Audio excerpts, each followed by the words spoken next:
Itorero ry'Abadiventisiti umunsi wa karindwi y'Union y'u Rwanda, iminsi 10 y'amasengesho. Dore murabohowe nuko mugende. Turi mu bihe bidasanzwe ku isi, reka natwe tube abadasanzwe, dukore mu buryo budasanzwe. Ijambo ry'Ibanze. Muhawe ikaze muri iyi minsi 10 y'amasengesho ifite insanganyamatsiko, dore murabohowe nuko mugende.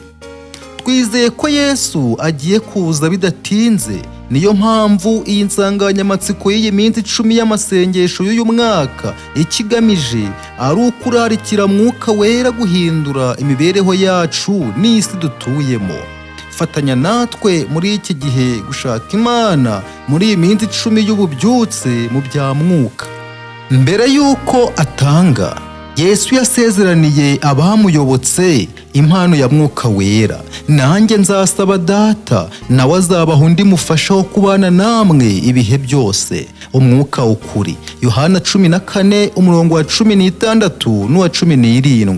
Nyuma y'ibyo, mbere y'uko ava mu isi agiye kudutegurira aho tuzaba ubuziraherezo, Yesu yategetse abigishwa be kuguma i Yerusalemu bakarindira ibyo Data yabasezeranyije, ari byo kubatizwa na Mwuka Wera. Ibyakozwe n'intumwa igice cya 1 umurongo wa 4 n'uwa 5. Icyakora hashize igihe kinini rwose ubwoko bw'Imana butarafungura iyi mpano yasezeranywe. Tujya tuvuga iby'iyi mpano, tujya twiga ndetse tugasesengura iby'iyi mpano, ariko nanone inshuro nyinshi ntitwigira na rimwe twegera bugufi ngo dufungure iyi mpano ya Mwuka Wera. Nta gushidikanya, Mwuka Wera niwe wenyine ushobora guhindura imitima yacu yuzuye ibyaha akayigira mishya. Nzabaha n'umutima mushya, mbashyiremo umwuka mushya. Ezekiyeli 36 umurongo wa 26. Mwuka Wera niwe wenyine ushobora guhindura abana bacu. Uwishwe n'inyota nzamusukiraho amazi, nzatembesha imigezi ku butaka bwumye. Urubyaro rwawe nzarusukaho umwuka wanjye, n'abana bawe nzabaha umugisha. Yesaya 44 umurongo wa 3. Byongeye kandi, Mwuka Wera niwe wenyine uduhuza n'umuryango w'Imana w'ijuru. Umwuka w'Imana ubwe ahamanya n'umwuka wacu yuko turi abana b'Imana. Abaroma 8:16. Icyiza kuruta byose, Imana yifuza kuduha ibirenze kuduha Mwuka Wera. None se ko muzi guha abana banyu ibyiza, so wo mu ijuru ntazarushaho rwose guha Umwuka Wera abamumusabye? Luka 11 umurongo wa 13.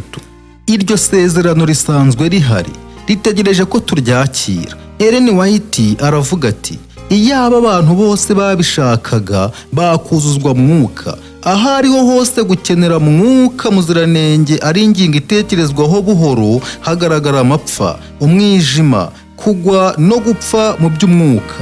Nanone arabaza ati, niba ubu buryo aribwo tugomba kuboneramo imbaraga, ni iyihe mpamvu tutagira inzara n'inyota byo guhabwa impano ya Mwuka Muziranenge?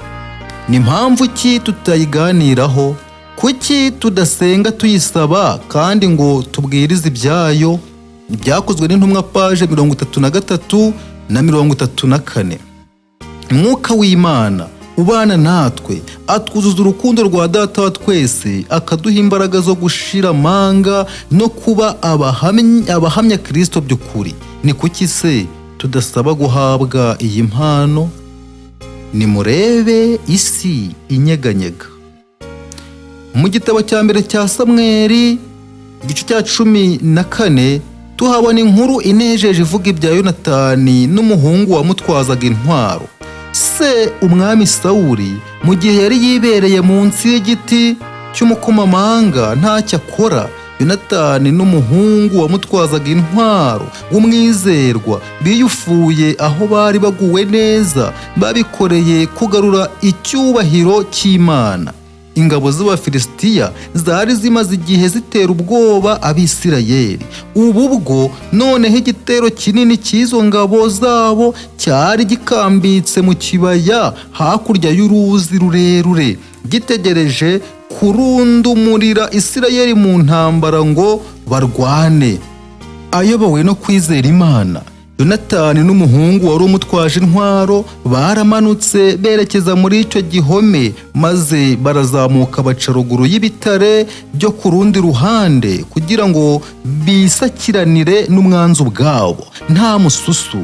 Abo barwanyi babiri basakiranye n'Abafilisitiya kubw'imbaraga z'Imana, barwanye n'icyo gitero cy'abasirikare cyose, maze Imana ubwayo ibijyamo. Bibiliya iravuga iti, gutinya Imana baciye igikuba mu rugerero, mu misozi no muri abo bantu bose. Kwizera kwa Yonatani niko kwahaye Imana impamvu yo guca igikuba mu rugerero imbere y'abo bahungu b'intwari. Iyo Imana itabyinjiramo ibinyujije mu guteza umutingito, Yonatani n'uwo muhungu wari umutwaje intwaro baba baratsinzwe byoroheje. N'uyu munsi Imana iracyanyeganyeza isi. Fatanya natwe dusenge tuvuga tuti, "Oh Mana, ni iki cyaguha impamvu yo kunyeganyeza isi?" Muri iyi minsi 10 ikurikiranye, hashize imyaka 2000 abizera 120 binjiye mu cyumba cy'igorofa rya kabiri ry'inzu yari hejuru y'imihanda yari yuzuye imbaga y'abantu i Yerusalemu. Bagize ubutware bwo kwizera isezerano rya Mwuka Wera Yesu yari yarabasezeraniye. Bagize ubutware bwo kumvira itegeko Yesu yari yarabategetse ryo gutegereza iyo mpano. Ibyakozwe n'intumwa igice cya 1 n'icya 2. Maze bateranira hamwe barategereza.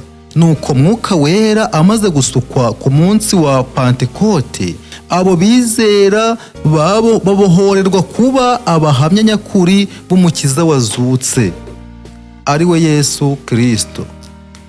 Bahera ko bakunda imiryango yabo n'umuryango wabo wo mu byo kwizera kuruta uko byigeze bibaho. Bitanzeho ibitambo kuruta uko byigeze bibaho. Barahagurutse bagira ubutware bwo kuvugira Kristo kurusha mbere hose. Mwuka Wera akunda gukorera mu muntu ahereye imbere mu mutima. Turakurarikira kudafata iyi minsi 10 y'amasengesho nk'umuhango, ahubwo yifate nk'uburyo bushya bw'imibereho. Dore murabohowe nuko mugende. Iyi gahunda ikubiyemo imigabane 3 ya buri munsi. Umwanya wo kwihererana n'Imana. Tangira buri munsi muri iyi minsi 10 usenga wiherereye ndetse wiga Bibiliya. Uruziga rw'umuryango cyangwa inshuti. Fata umwanya wa buri munsi uteranyirize hamwe umuryango wawe cyangwa inshuti zawe mu ruziga rw'amasengesho. Umuryango w'itorero. Fatanya n'umuryango w'itorero ryanyu mu bihe byo gusenga bya buri munsi bigenewe abantu b'ingeri zose z'imyaka y'ubukure. Teranyiriza hamwe inshuti zawe, abizera bagenzi bawe, abakozi mukorana, urubyiruko n'abana bose, ubararikire kwitabira iyi minsi 10 y'amasengesho yo kuzana ububyutse mu by'umwuka. Uyu ni wo mwanya wo kongera kubohorwa no gutumwa na Mwuka Wera. Ese ijwi ry'Imana ryaba riguhamagarira kugira ububyutse? Bibiliya yuzuyemo amasezerano yawe. Maze abantu banjye bitiriwe izina ryanjye nibicisha bugufi bagasenga, bagashaka mu maso hanjye, bagahindukira bakareka ingeso zabo mbi, nanjye nzumva ndi mu ijuru mbababarire ibicumuro byabo, mbakirize igihugu. Igitabo cya 2 cy'ibyo ku ngoma igice cya 7 umurongo wa 14. Muzanshaka mumbone nimunshakane umutima wanyu wose. Yeremiya 29 umurongo wa 13. kandi umuntu wese uzambaza izina ry'Uwiteka azakizwa. Yoweri 3:5 na Yoweri 2:32. Mwegera Imana nayo izabegera. Yakobo 4:8. Dore mpagaze ku rugi ndakomanga, umuntu niyumva ijwi ryanjye agakingura urugi, nzinjira iwe dusangire. Ibyahishuwe 3:20. Aho waba uri hose muri ubu buzima, aka kanya Imana iri kumwe nawe kurenza uko ubitekereza. Irashaka gusesekaza imigisha ku muryango wawe, ku itorero ryawe, mu baturanyi bawe ndetse no mu batuye isi yose. Amabwiriza afasha mu gihe cyo gusenga: gira amasengesho magufi, interuro 1 cyangwa 2 kuri buri ngingo, kandi uha abandi umwanya. Ushobora gusenga inshuro zose wifuza nk'uko ubikora uganira. Ntukagire ubwoba bw'umutuzo, kuko biha buri wese umwanya uhagije wo gushyikirana na Mwuka Wera. Kuririmbira hamwe muyobowe na Mwuka Wera ni umugisha ukomeye. Si ngombwa ibikoresho, kuko amajwi yonyine ahagije. Aho gutakaza umwanya uri kuvuga ibyifuzo bijya mu isengesho, bisengere, kuko n'abandi bashobora gusengera ibyifuzo byawe ndetse n'amasezerano. Kwibutsa amasezerano: ni inyungu zacu kwibutsa amasezerano y'Imana mu masengesho. Amategeko yayo yose ni amasezerano yadusezeranyije. Nta na rimwe Imana yadusaba ibitari mu gushaka kwayo. Biroroshye kwita ku byifuzo byacu, ibidukomereye ndetse n'ibiduhangayikisha, kwinubira no kuririra ubuzima tubayeho igihe turi gusenga. Iyi si yo ntego y'isengesho. Isengesho rigenewe gukomeza ukwizera kwacu. Niyo mpamvu tugushishikariza kwibutsa amasezerano y'Imana mu gihe uri gusenga. Humiriza maze wirengagize ibiguhangayikishije byose, umutima uwerekeze kuri Yesu, kuko kumugira bituma twibona mu ishusho ye. Ellen White abidushishikariza agira ati: buri sezerano rigize ijambo ry'Imana ni iryacu. Igihe urimo gusenga, garagaza icyizere mu ijambo rya Yehova ndetse no kwizerera mu masezerano ye. Ijambo rye ni ubwishingizi. Usaba wizeye, kuko uzahabwa umugisha. Komeza usabe, kuko uzahabwa ibiruta ibyo wasabye n'ibyo utekereza. Ni gute wakwibutsa amasezerano? Urugero, nk'igihe uri gusengera kubona amahoro, ubisaba ukoresheje Yohana 14:27, maze uvuga uti: mbasigiye amahoro yanjye ndayabahaye, icyakora simbaha nk'uko ab'isi batanga. Imitima yanyu ntihagarare kandi ntitinye. Mpa amahoro nk'ayo wadusezeranyije ko uzadusigira. Shima Imana kubw'amahoro iguhaye, nubwo utahita uyabona ako kanya. Kwiyiriza: turabashishikariza kwiyiriza nk'uko Daniyeli yabikoze muri iyi minsi 10. Gutangira umwaka usenga kandi wiyiriza ni uburyo bwiza bwo kwegurira ubuzima bwacu Imana. Mu mwaka utangiye, Ellen White agira ati: kuva ubu ukageza ku iherezo ry'igihe, abantu b'Imana bakwiriye kurushaho kugira umwete, bakarushaho kuba maso. Bakwiriye kwiringira ubwenge bwabo bwite, ahubwo bakiringira ubwenge bw'umuyobozi wabo. Bakwiriye kugira iminsi yihariye yo kwiyiriza ubusa no gusenga. Ntibasabwa kureka burundu kurya, ahubwo bakwiriye gukoresha mu rugero ibyo kurya byoroheje cyane kurusha ibindi kandi biboneye. Inama ku mirire n'ibyo kurya, paje y'195. Tuzi ibya Daniyeli wariye imbuto n'imboga mu gihe cy'iminsi 10. Natwe turakurarikira kuzafata igaburo ryoroheje muri iki gihe cy'iminsi 10 y'amasengesho.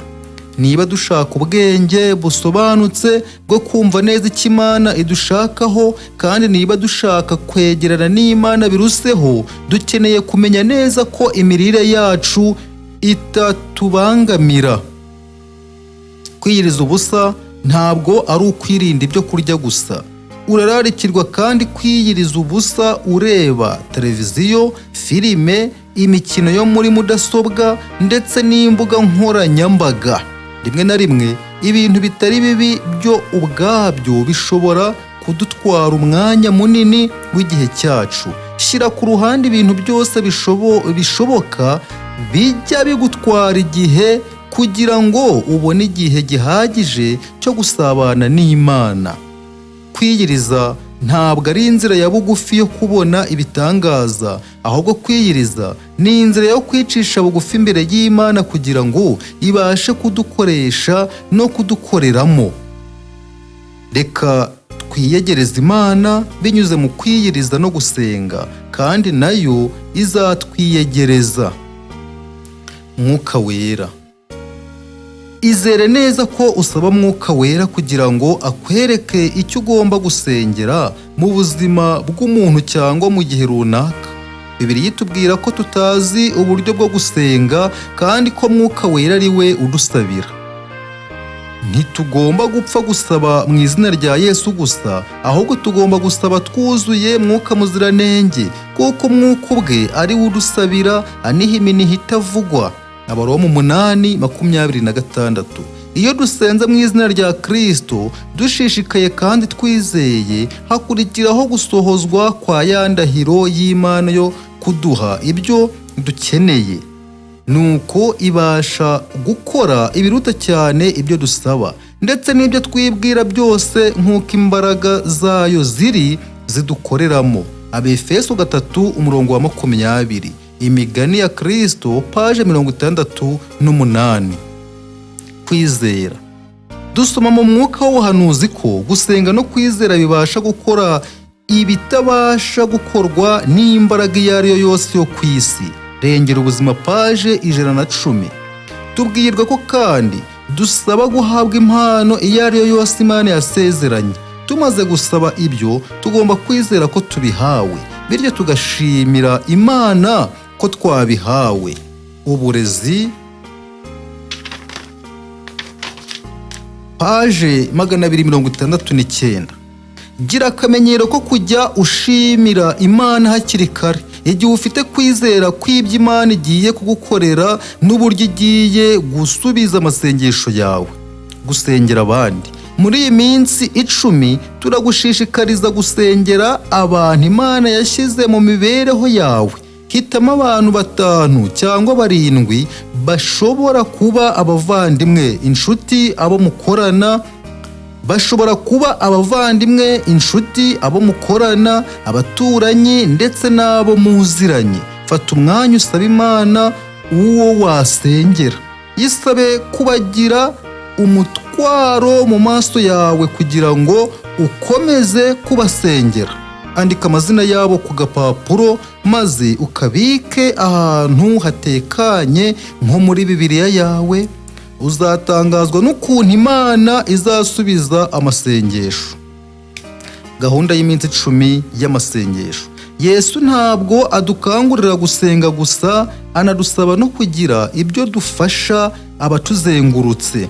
Kuko nari nshonje mukamfungurira, nari mfite inyota mumpa icyo kunywa, nari umushyitsi murancumbikira, nari nambaye ubusa muranyambika, nari ndwaye muransura, nari ndi mu nzu y'imbohe muza kundeba. Matayo 25:35 na 36. Mu gitabo cyitwa Rengera ubuzima handitse ngo tugomba kubaho imibereho y'uburyo bubiri: imibereho yo gutekereza no gukora, imibereho yo gusenga bucece no gukorana umwete. Paje 512. Umukiza wacu yadukunze urukundo rwinshi cyane, kandi dufite amahirwe yo gusangira urwo rukundo n'inshuti, abavandimwe ndetse n'abanyamahanga barukeneye. saba Imana ngo ikumenyeshe wowe n'itorero usengeramo uburyo wakoresha bwo gufasha abandi nyuma y'iminsi 10 y'amasengesho. Mu gihe ukora kugira ngo utegure gahunda y'imirimo, irinde kugira ngo iyo gahunda itakurangaza ikakubuza gusenga.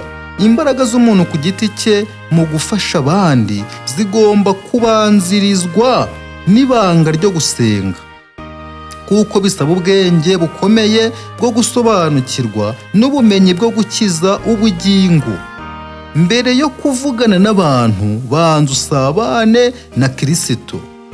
Ku ntebe y'ubuntu bwo mu ijuru urahakomora imyiteguro myiza yo gukora umurimo wo gufasha abantu. Prayer, page 313. Muri gahunda y'iminsi 10 y'amasengesho iboneka kuri murandasi, ushobora kuhabona ibyigisho byuzuye ibitekerezo byubaka. Yesu arakurarikira kugira ngo umubere ibiganza n'ibirenge mu gufasha abatuye iyi si bakeneye ubufasha. Ibyigisho by'iminsi 10 y'amasengesho byateguwe n'icyiciro cy'ubugabura cy'inteko nkuru y'itorero ry'Abadiventisiti umunsi wa 7 ku isi. Ibyigisho by'uyu mwaka wa 2026 byanditswe na Pastor Don McLafati. Mu byigisho bya buri munsi, amasomo yakoreshejwe hafi ya yose yakuwe muri Bibiliya yera. Ibyifuzo by'amasengesho y'amatorero yo ku isi hose. Mwami, reka muri twe habeho ububyutse butuma tubasha guhagarara mu kuri mvajuru. Turasengera umudendezo w'itorero ku isi yose. Mwami, dufungurira imiryango y'isi kugira ngo tubashe kwamamaza ijambo ryawe. Mwami, reka itorero ryawe ryakira umuhamagaro wo kwamamaza ubutumwa bw'abamarayika 3 muri buri gihugu na buri bwoko. Twereka urufatiro rw'izo nyigisho rushingiye ku rukundo n'ukuri kwa Yesu Kristo. Mwami, reka Abadiventisiti bari ku isi hose barangurure bavuge ngo niyemeje kugenda, maze bakira umuhamagaro wo kugukorera no kwamamaza inkuru nziza y'agakiza. Turasengera ubwenge bwo gushaka, gusobanukirwa no gukurikiza Bibiliya y'Umwami Imana. Twigishe gusaranganya inyigisho z'ukuri kandi tubashe kuzamamaza mu bandi. Mana, vugurura kwizera kwacu kwerekeye amabwiriza y'ijuru aboneka mu nyandiko za Ellen White. Turasengera imvura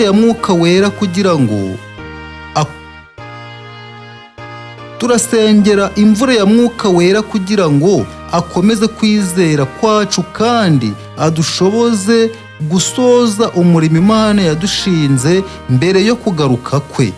Mana, turasabira abazahajwe n'ibyorezo n'izindi ndwara ngo babashe gukira rwose kandi babone imbabazi zawe. Turasengera abaganga ndetse n'abandi bari mu bikorwa byo kwita ku buzima, abayobozi kubw'ubwenge n'ubushishozi wabahaye kugira ngo bafate ibyemezo biboneye. Turasengera Abadiventisiti bari ku isi yose batanga ubufasha bw'amaboko ndetse n'izindi nkunga ku bababaye. Duha umuhate, ukwitanga ndetse n'impuhwe zo gufasha abaturanyi mu gihe badukeneye. Mana, ereka abagize itorero uko bafasha abari guhangana n'ibibazo by'ubuzima bwo mu mutwe ndetse no kwigunga.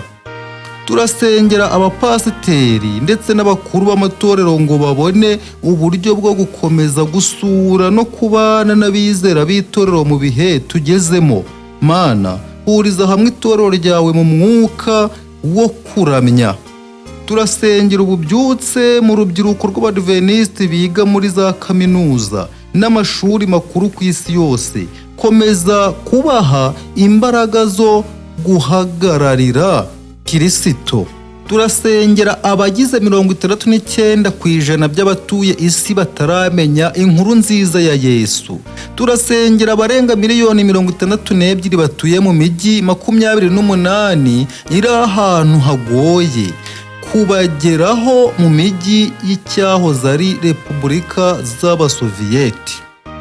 Turagusaba Mana ngo uhagurutse abamisiyoneri bitangira gukorera mu matsinda 746 ari mu bihugu 20 biherereye mu burasirazuba bwo hagati. Turasengera abadiventisiti barimo guhura n'itotezwa cyangwa bari mu nzu z'imbohe bazira ukwizera kwabo.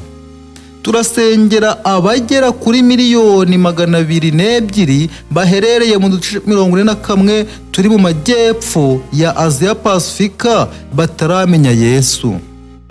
Turasengera icyiciro cy'ubutabazi na Dorukasi kuri buri torero mu murimo wo kumenya gahunda y'Imana no kugera ku bantu benshi binyuze mu bikorwa by'urukundo, ibyigisho bya Bibiliya n'ubuhamya bw'abizera. Turasengera ikigo cya Adara gishinzwe gutanga ubufasha ku isi yose. Turasengera abarenga miliyoni 16 batuye mu duce 6 duherereye mu majyepfo ya Pasifika aho bigoye kubageraho.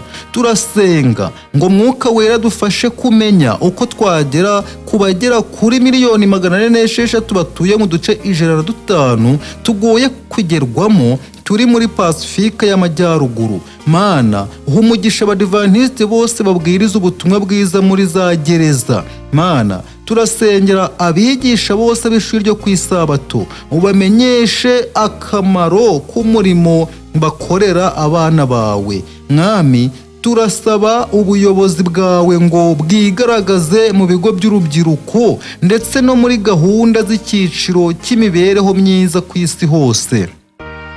Turasenga kugira ngo udufashe kugaragariza ineza n'urukundo abashyitsi basura amatorero yacu. Mwami, fasha itorero ryawe mu murimo wo kwamamaza ubutumwa bwiza hakoreshejwe uburyo bw'ikoranabuhanga n'ibitangazamakuru hirya no hino ku isi. Turagusaba ngo Mwuka Wera ayobora abantu babikurikira mu kuri kwa Bibiliya. Mana, turasaba uburinzi bwawe ku bamisiyoneri bakorera mu bice bidafite umutekano. Turagusaba kongerera imbaraga abigisha ibyanditswe, abanyeshuri b'abakorerabushake, abanditsi, abanyamakuru ndetse n'abaterankunga bafasha mu kwamamaza ubutumwa bwiza butanga icyizere n'ubuzima. Turasengera amashuri y'abadivantisiti, abanyeshuri ndetse n'abarimu bari ku isi hose. Reka aya mashuri akomeze kwigisha ukuri kwa Bibiliya kandi ayobore urubyiruko mu murimo ndetse no kongera umubano wabo n'Imana. Mana, duha ubwenge bwo kumenya gufasha ababaswe n'imigenzo n'imico itandukanye n'ukuri kw'ijambo ry'Imana. Reka Mwuka Wera asenye inkuta zigose imitima yabo. Tubashishe kugera ku bantu babaswe no gusenga imyuka, ibishushanyo n'indi migenzo ya kinyamaswa. Dufashe mu kuyobora amahitamo yabo no kubereka umukiza. Mana, shoboza abadiventisiti umunsi wa 7 bari ku isi yose gusenga cyane. Twigishe kwakira amasezerano yawe kandi twizere ko ubasha gukuraho imisozi igihe tugusenga. Turasengera amatsinda y'abantu 541 aherereye mu bihugu 18 bya diviziyo ya Afurika yo hepfo n'ibirwa byo mu nyanja y'Ubuhinde. Ubayobore mu nzira y'ukuri kwa Bibiliya. Twereke uko twafashe impunzi mu buryo bw'umubiri cyangwa ubw'umwuka. Reka itorero ryawe rimenyekanire ku rukundo rikunda abantu bose rititaye ku nkomoko yabo. Turasaba kongerera imbaraga z'umurimo amatsinda 806 y'abantu batuye mu bihugu 20 by'Uburayi ngo babashe gushinga amatorero. Turasaba kongerera imbaraga z'umurimo amatsinda 948 y'abantu batuye mu bihugu 38 biri ku mugabane wa Amerika dushoboze kugaragaza urukundo rwa Yesu ngo rube intandaro y'ibyo twizera. Turasabira gahunda yo gutegurwa kw'abakorerabushake bo kugeza ubutumwa ku matsinda y'abantu 70 aherereye muri Firidi ya Isirayeli. Turasaba gutegura abamisiyoneri b'abaganga bo guhanga amatorero mu matsinda 830 yo mu bihugu 11 byo muri diviziyo ya Afurika y'Uburasirazuba no hagati. Turasaba imbaraga ituma haboneka intwari z'amasengesho muri diviziyo y'Amajyepfo ya Aziya. Reka imiryango yacu igaragaza urukundo rwawe mu ngo zacu no mu baturanyi. Turagusaba kuzana amahoro mu miryango no mu ngo zacu, usane imibanire yangiritse, urinde abanyantege nke ihohoterwa, kandi wigaragariza abataye icyizere. Turasengera abana bacu, ubashoboze guhagarara bashikamye mu gihe bahura n'ibigeragezo, bafashe kugira amahitamo aboneye kandi yuzuye ukuri. Twigishe gukurikira urugero rwiza rwa Yesu rwo kwitanga mu gusohoza ibyifuzo bya bagenzi bacu batwegereye. Duha ubushobozi bwo gukora nk'abaganga b'abamisiyoneri, abakorerabushake ndetse n'inshuti ku bakeneye gufashwa. Turasengera abayobozi b'urubyiruko ku isi hose bari gutanga umurage w'ahazaza, kugera ikirenge mu cya Kristo, kwita ku murimo w'Imana n'ubuyobozi mu itorero. Shoboza abizera bacu, abagabura bacu n'abayobozi b'itorero ku isi hose kugabura ijambo ryawe buri munsi. Dushoboze kugushaka mu isengesho rya buri munsi, utwibutse ko tutagufite ntacyo twakwigezaho.